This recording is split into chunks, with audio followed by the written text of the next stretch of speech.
খবর কি উজির? কৃষ্ণনগরের খাজনা নিয়েছো কি? না নবাব বাহাদুর। সো হ্যালো ভিউয়ার্স, কেমন আছেন সবাই? আশা করি সবাই ভালো আছেন। তো এই ভিডিওতে আমি গোপাল ভাঁড়ের ক্যারেক্টারের ভয়েস দেব।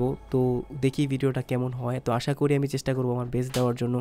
তো আশা করি আপনার ভিডিওটা ভালো লাগবে। তো পুরো ভিডিওটা দেখুন, আশা করি আপনার ভিডিওটা ভালো লাগবে। আর যদি ভিডিওটা ভালো লাগে একটি লাইক আর চ্যানেলে সাবস্ক্রাইব করতে ভুলবেন না। তো চলুন এই ভিডিওটি শুরু করা যাক। খবর কি উজির? কৃষ্ণনগরের খাজনা নিয়েছো কি? না নবাব বাহাদুর, কৃষ্ণনগরের খাজনা তো এখনো নেওয়া হয়নি। খামোশ বেয়াদব, আমি হচ্ছি বাংলার নবাব। আমার মুখে মুখে কথা, আমি আজই তোমার গর্দান নেব। মহারাজ, এই পাচন দিনে একবার করে খেলে অম্বল দূর হয়। গোপাল, আমার নতুন আবিষ্কার এই উরুক্কু জুতো। এটা পরে তুমি দেশ বিদেশ ঘুরতে পারবে। হ্যাঁ, আমি হচ্ছি এ রাজ্যের সেনাপতি। মাথা মোটা হতে পারি, কিন্তু গায়ে আমার ভীষণ জোর। দেবো নাকি গাঁটটা মোটকে?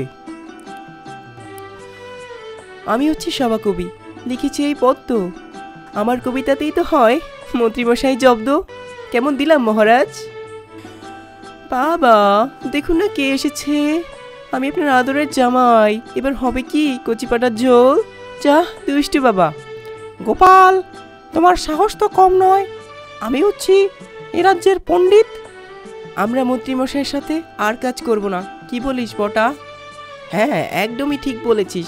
মন্ত্রী বেটা আমাদেরকে খাটিয়ে কোনো টাকা পয়সাই দেয় না।